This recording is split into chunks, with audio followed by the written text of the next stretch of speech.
تو اگر ہم اس کو دنیا ہی کے حوالے سے ہم کامیابیوں کا معیار طے کرتے رہیں گے تو اس میں تو ظاہر سی بات ہے ہماری سوچ ہی بہت محدود ہے. صحیح ہے نا, پھر وہ دنیا کی زندگی تک ہی رہے گی. اب میں ایک مثال سے آپ کو بات کرتا ہوں کہ جیسے ایک ملا, جیسے یہ آپ نے دیکھا ہوگا کماڑی میں ملا جو ہے نا نوڑا پہنچا رہے ہوتے ہیں, تو ایک بزرگ ملا تھا جو کشتی کو چلاتا تھا. اب 5 نوجوان بیٹھ گئے, 5 کے 5 سائنس کے اسٹوڈنٹ. اب انہوں نے کہا کہ یہ جو اتنا سفر ہے اس کو جو طے کرنا ہے تو کچھ تھوڑی سی تفریح بھی ہو جائے اور کچھ وقت پاس ہو جائے. تو یہ ایک ہوتا ہے نا, نوجوانوں میں خصوصاً ہوتا ہے, سارے سائنس کے اسٹوڈنٹس تھے, کالج کے اسٹوڈنٹس تھے. اب ایک نے اس سے پوچھا, اس بوڑھے ان پڑھ ملا سے, کہ بابا جی تم نے کیمسٹری پڑھی ہے؟ تو کہتے ہیں, بابا جی کہتے ہیں کیمسٹری کیا بلا ہے, مجھے تو نہیں پتا. اب وہ اپنا وقت پاس کر رہے ہیں نا, ٹائم پاس کر رہے ہیں, اور تھوڑی سی جس کو دنیاوی لینگویج میں سلینگ لینگویج میں کہتے ہیں نا کہ تفریح کر رہے ہیں, تو وہ کرتے پھر رہے ہیں. وہ دوسرا پوچھا آپ نے میتھمیٹکس پڑھی ہے؟ اس نے کہا یہ کیا بلا ہے, مجھے تو نہیں پتا. کہا آپ نے تو آدھی زندگی ضائع کر دی. ایسی کہہ رہا, کمپیوٹر سائنس پڑھی, ایک نے پوچھا, اس نے کہا یہ تو مجھے نہیں پتا کیا بلا ہے. کہتا آپ نے آدھی زندگی ضائع کر دی. ایسی ایک ایک سبجیکٹس کے نام دے رہے ہیں سائنس کے, اور اس کو کہہ رہے ہیں آپ نے آدھی زندگی ضائع کر دی. اتنے میں کشتی میں ایک سائیکلون آیا سمندر میں, اور کشتی جو ہے بھنور میں آ گئی. تو اس بابا نے پوچھا کہ اب یہ بتاؤ کہ آپ 5 میں سے سوئمنگ کس نے سیکھی ہے؟ آپ 5 میں سے سوئمنگ کس نے سیکھی ہے؟ تو ان 5 میں سے کسی نے بھی نہیں سیکھی تھی. تو بابا کہنے لگے کہ میں نے تو اپنی آدھی زندگی ضائع کی تھی, تم نے اپنی پوری زندگی ضائع کی. اس نے چھلانگ ماری, سوئمنگ کرتا ہوا ساحل پہ چلا گیا. تو یہ اینڈ ہم سب کا ہونے والا ہے. ہم جو دنیاوی اسکوپ ڈھونڈ رہے ہوتے ہیں نا, تو ایک ہماری آخرت جو ہے وہ اصل ہمارا دنیا کے ساتھ ساتھ اپنی یعنی آخرت کہ کی تیاری بھی کرنی چاہیے, پرائیورٹی میں رکھنا بہت ضروری ہے. تو وہی ایک اصل مقصد ہے جس کی وجہ سے ہم جو ہے نا اس طرف, میں چاہتا ہوں کہ اس طرف ہمارا رجحان ہو. جی بالکل ہونا چاہیے. صحیح. میں شرجیل صاحب آپ کی طرف آؤں گی. جیسے کہ میں نے بتایا کہ آپ روٹریکٹ کلب کے ساتھ بھی آپ نے مطلب خدمات سر انجام دی ہیں بہت ساری. تو میں جاننا چاہوں گی کہ کیسے خیال آیا کہ آپ نے روٹریکٹ کلب کو جوائن کرنا ہے اور پھر عوام کی خدمت کرنی ہے ایز اے سوشل ورکر؟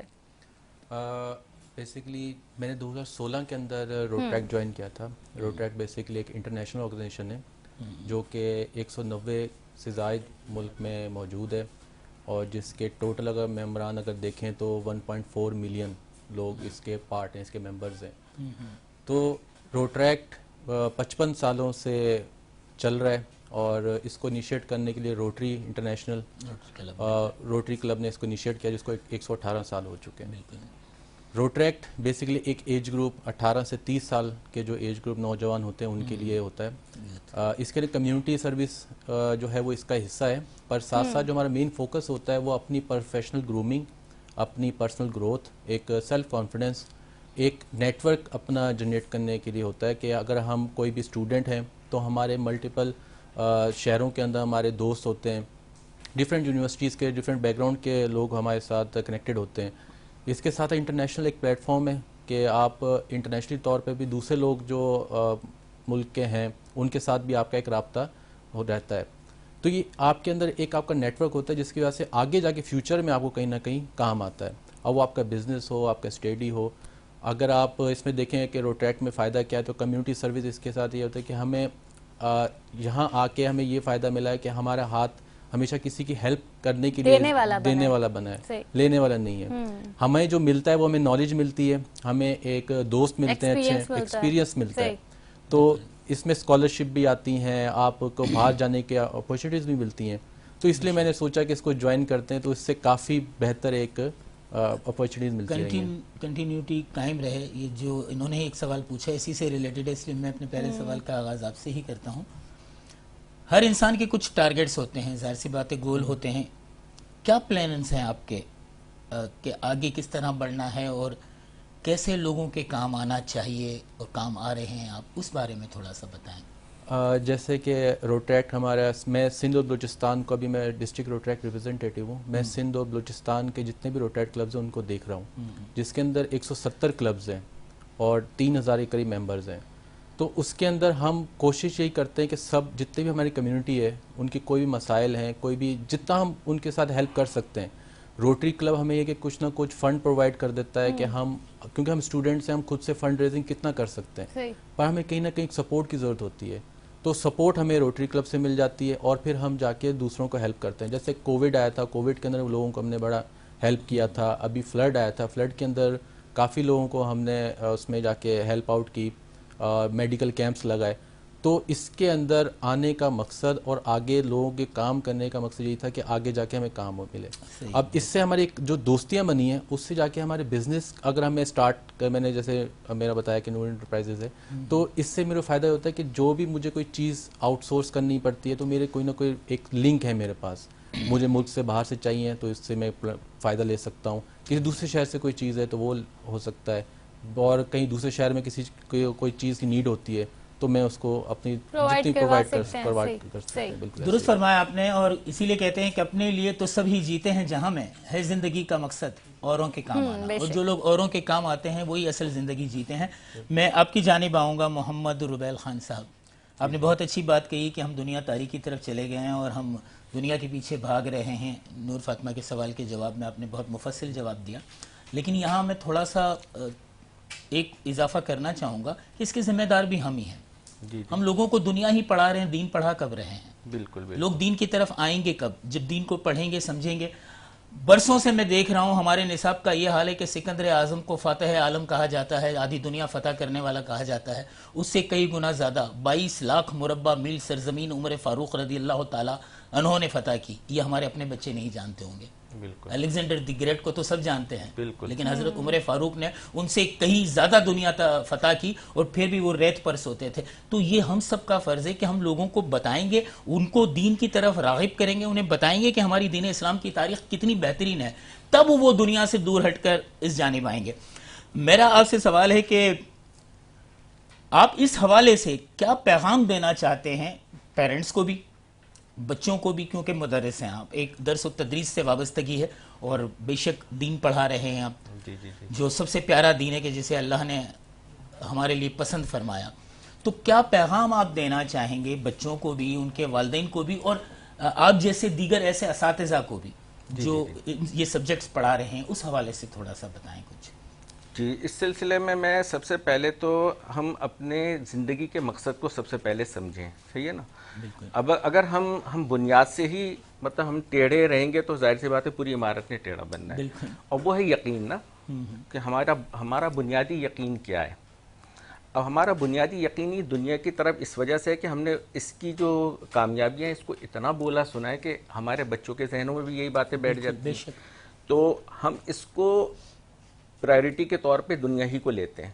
یعنی ایک تو یہ ہے کہ دنیا کو ایک ضرورت کی جگہ سمجھ کے استعمال کرنا, صحیح ہے نا, مگر ایک یہ کہ اسی کو مقصد بنا لینا, یہ تو بحیثیت محمد عربی صلی اللہ علیہ وسلم کے امتی کے ہم پہ زیب نہیں دیتا. مطلب اسے تو ہم نے استعمال کرنا تھا دنیا کو, تو تاکہ ہم اپنی آخرت کو سنوار سکتے, صحیح ہے نا. اب میں آپ کو ایک واقعہ سناتا ہوں, یہ معتصم باللہ کا واقعہ ہے. معتصم باللہ نے اپنے دور پہ جب ان کو سمجھایا, وائزین تو سمجھاتے رہتے تھے نا بادشاہوں کے دور میں بھی, شداد کو سمجھایا, اس نے جنت بنا لی. اب معتصم باللہ عباسی خلفاء میں تھا, اس کو بھی بیچارے کو دنیا کی لت تھی. تو وائزین نے سمجھایا تو اس نے بھی ایک محل بنایا.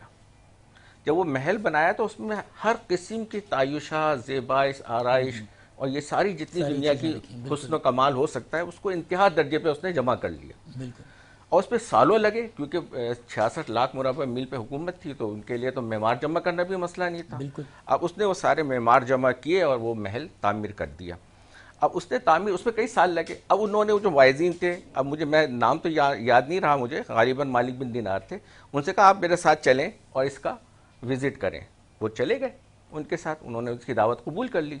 اب وہ جب گئے تو اس نے کہا کہ آپ کو مجھے یہ بتانا ہے کہ یہ جو میں نے محل بنایا ہے وہ ایک جنت نظیر محل تھا, اس پہ کمی یا عیب کیا ہے, کیا کمی یا عیب ایسا میرے معماروں نے چھوڑ دیا ہے. کیونکہ میری معماروں سے یہ ڈیل ہے کہ اگر آپ نے کوئی کمی یا عیب چھوڑ دیا ہے اس میں تو میں آپ کو, جیسے بادشاہوں کا وہ تھا کہ قتل کر دیا کرتے تھے, اور ورنہ پھر نوازوں گا بھی بہت اگر آپ نے.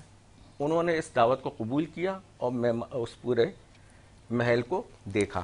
اب اس کا وزٹ کرنے کے بعد جب اس نے سوال کیا ان سے تو کہنے لگے کہ بتاؤ کہ کیا کمی یا کجی رہ گئی ہے. تو کہنے لگے بہترین چیز بنائیے اور اوجے کمال پہ بنائیے آپ کے معماروں نے, مگر پھر بھی اس میں 2 عیب رہ گئے.